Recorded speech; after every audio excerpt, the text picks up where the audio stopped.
Sarah Saksanama, and these are the headlines for the hour. NC General Secretary Sashanka Koirala backtracks from his own words following controversy on the issue regarding his party's willingness for a referendum on federalism and secularism. The government struggles in effective implementation of their popular soft loan schemes targeting youths.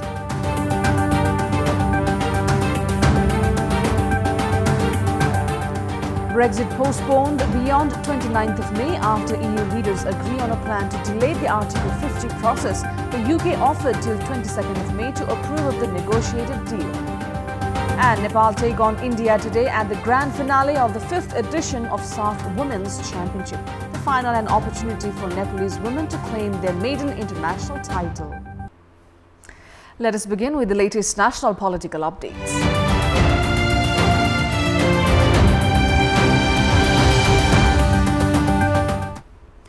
Nepali Congress General Secretary Sashanka Koirala, who just spoke on Wednesday regarding his party's willingness for a referendum on federalism, republicanism and secularism, has attempted to backtrack from his own words following controversy on the issue. Nepali Congress General Secretary Koirala, who reached Chitwan yesterday, claimed at the Bharatpur airport that federalism and republicanism were the achievements of the popular movement. Despite changing his words for federalism and republicanism, Koirala was firm in his stance regarding secularism.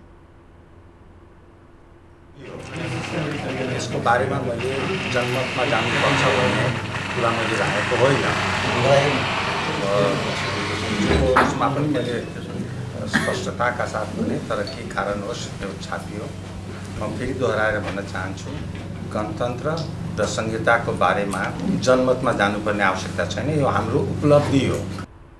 Speaking at his own residence in Kathmandu on Wednesday, Koirala had alleged that secularism was enforced, aided by corruption, and had added that a referendum should be held on secularism, federalism and republicanism without any political interference.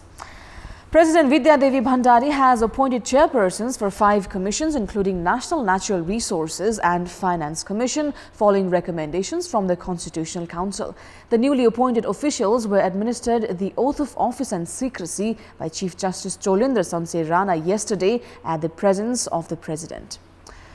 Disputed candidate Samim Mia Ansari is one among those appointed. The Parliamentary Hearing Committee had not held a hearing session for Ansari's evaluation after his citizenship and education qualifications met with controversy. However, Ansari was appointed based on the provision of the Parliament that automatically approves of a candidate's appointment after 45 days of the recommendation. The other newly appointed chairpersons include Balananda Podal for National Natural Resources and Finance Commission, Shantaraz Subedi for National Inclusive Commission, Vijay Kumar Datta for Madheshi Commission and Bishnu Prasad Chaudhary for Tharu Commission. Now moving on, the government has said that it would hold a dialogue with Netra Bikram Chand-led Nepal Communist Party only if the outlawed group gave up its arms. Speaking at the regular weekly press meet, a government spokesperson, Gokul Baskota, clarified that the government was prepared for a parley in the condition that the banned Chand-led force gave up its weapons. The cabinet has also approved the railway department for the purchase of 2 sets of trains from the Indian government company Konkon Railway Corporation. The Parliament's State Affairs Committee has formed a 9-member subcommittee to support the Bill for Amendment of the Citizenship Act 2063. The meeting of the State Affairs Committee held yesterday decided to form the subcommittee to review on the disputed issues of the bill, which includes the provision of providing citizenship to foreigners married to Nepalese women and individuals born to Nepalese mother who cannot disclose their father's identity. Among the controversial clauses which have come under heavy criticism is the one that allows citizenship to individuals under their mother's name who have been married to a foreigner. Based on the provision, a Nepalese woman either married to a foreigner or unable to disclose the identity of the child's father can issue a citizenship for her child under her own name. The current provision requires for an individual born to a Nepalese mother to present proof that they have not taken up citizenship from their paternal country to be eligible for a Nepalese citizenship.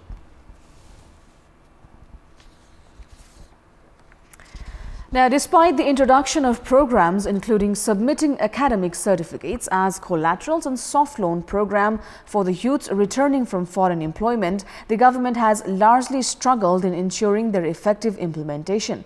Existing high interest rate in the market and the lack of interest from banks has led to the failure in effective implementation of the soft loan program. The government had opened doors for banks to provide loans to youths by taking the certificates as collateral and to invest on the entrepreneurial ventures of those returning from foreign employment by endorsing a work plan related to soft loans around 6 months ago. However, both the loan schemes have not materialized as of yet. Applications have queued up only at Rashtra Banijya Bank, the state-owned entity whose basic interest rate figures at 5.98%. This interest rate is lower than that of 27 other banks. The basic interest rate of private banks is 10%. Grievances from those seeking loans have reached Nepal Rashtra Bank as they have been denied support by the private banks, citing unavailability of such schemes. The government has provisioned 7 kinds of loans with subsidized interest rates. Based on the provisions, loans can be taken for entrepreneurial ventures of women and Dalit communities, higher technical education and commercial farming. Soft loans figuring around 19 billion rupees have been circulated so far, among which the interest grant worth 890 million rupees has been spent by the government. Provisions limited to documents is not enough as Nepal Rashtra Bank's initiative for the effective implementation is imperative. There should be no delay in taking actions against banks that discourage the youth by exhibiting lack of interest in providing soft loans. Earthquake victims from Kavre have been made to visit as many as 6 government units, including the ward offices, construction division office and the office of the National Reconstruction Authority, among others, to receive their aid amount. The bureaucratic hassles have considerably delayed the entire process of receiving construction grants by the victims. In this context, we had asked the earthquake victims of Kavre regarding how difficult has it been for them to receive the aid amount. Let's take a look at what they had to say. Public voice. 98 जनाको file पेश गरेको 6 महिना भयो 28 किलोमा पेश गरेको 6 महिना भयो र 28 किलोबाट यहाँ फर्मेटिङ भयो कि भएन हैन त्यसपछि त सरकारको मापदण्ड र नीति अनुसार त घर चाँडो बढ्नु पर्छ भन्ने हो नि त त्यो अनुसार त यस्तरी पैसा रोकिएपछि त बढ्न सक्दैन नि दिन के भइसक्यो आज पनि भएको छैन के गर्ने अब फेरि 10-12 दिनमा उ पैसा त्यहाँ भयो कि भएन भन्छ रे अनि यहाँ बोलाउँछ रे हामीलाई स्थानीय के तहलाई नै छ नि यो चाहिँ सम्पूर्ण चाहिँ के जिम्मेवारी चाहिँ दिएर अनि बरु चाहिँ छ नि यो त्यहाँबाट पनि चाहिँ के कामहरु ठीक भएको छ कि छैन भनेर चाहिँ निगरानी गर्नको लागि चाहिँ एउटा छुट्टै चाहिँ छ नि संयन्त्र चाहिँ छ नि खडा गरेर हैन त्यो अनुसारबाट चाहिँ के भइदै सहज हुन्थ्यो कि तपाईले 15 दिनमा पाउनुहुन्छ भनेकै 6 महिना बितिसक्यो भनेपछि यो अब त मैले त खोज्दै आको आज यहाँ कि नभए हामीलाई आउनु जरुरी थिएन किन हामीले गाउँमै अथवा आफूले उसमै अब वडामै पाउने भए हामी किन यहाँ धाइरहनु पर्छ त्यो खर्च गरेर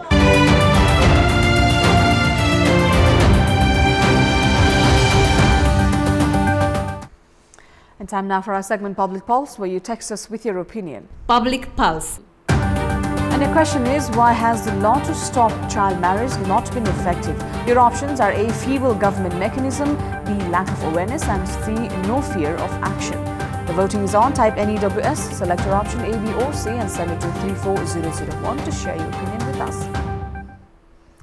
And with that, it's now time for the sports update. Sports news. Nepal take on India today at the grand finale of the 5th edition of SAF Women's Championship. The final match is an opportunity for Nepal to put to bed the dominance of India in South Asian football. Having seen India off 2-1 in the recent clash, Nepal is high on confidence and is aiming to create history by winning an international title against the same opponents. Nepal and India are unbeaten at the ongoing SAF Women's Championship. After the 4 SAF finals, Nepal and India faced off in 3 title deciders. India is a 4-time defending champion. However, morale is high on the Nepalese side this time around on the back of their win over India at Hero Gold Cup, which was a preparation tournament for SAF Championship. Nepal has scored 10 goals in the tournament so far, while India has scored 15. Both the nations are yet to concede a single goal in the championship. Nepal had seen off Sri Lanka 4-0 to secure its berth in the finals, while India had tamed Bangladesh with the identical scoreline. Nepal and India have clashed 9 times, of which Nepal has won just 1 match, drawn 1 and lost 7 times. Nepal's women's team is also yet to win an international trophy. The result of today's title clash will also determine whether Nepal can end the trophy drought of an international tournament. Now, Nepal and Kuwait have settled for a goalless draw at their first international friendly match. In the match played at Al Sabab Stadium in Kuwait last night, Nepalese goalkeeper Kiran Chemjong exhibited a brilliant performance to deny Kuwait from scoring. Kuwait had more than 24 shots at the goalpost, but most of them were cleared by the defense. After a Nepalese player committed a foul inside the D-box, Kuwait were awarded a penalty kick in the 65th minute of the match. Kuwait failed to take advantage of the opportunity to score as the shot sailed over the crossbar. The Nepalese strikers had 2 good opportunities to score towards the end of the match but failed to convert. Nepal had put more emphasis on counter-attacks in last night's match. 5 players from Nepal had debuted in yesterday's friendly match against Kuwait. Nepal's head coach Johan Kalin debuted Ajit Bhandari, Bimal Rana, Santosh Tamang, Suraj Vishwakarma and Ravi Paswan in the match. After last night's goalless draw, head coach Kalin said that Nepal put on a good performance. The Nepalese women's squad, which was busy training for the final against India, took out some time amid their rigorous training session to celebrate Holi festival. We have some glimpses of our girls celebrating the festival.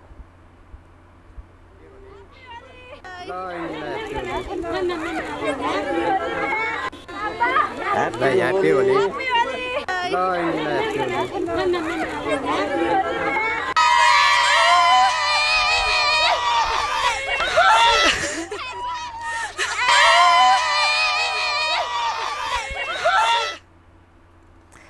Cristiano Ronaldo has escaped a Champions League ban after UEFA handed out a fine of 20,000 euros for his obscene celebration against Atletico Madrid.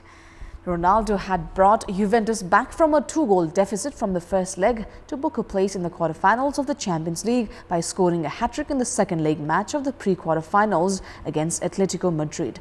The Portuguese forward faced a charge for improper conduct under UEFA's disciplinary regulations for replicating the celebration Diego Simeone made in the first leg of their last 16 tie. Diego Simeone had celebrated the 2-0 first leg win in a similar fashion and was slapped a 20,000 euro fine as well. Juventus are considered one of the top contenders for the Champions League this year for the first time since 1996. With the ban relief, Ronaldo will now get to play the quarterfinals against Ajax. The match is slated for 11th of April. And that's all for the moment. Thank you for watching. Have a great day ahead.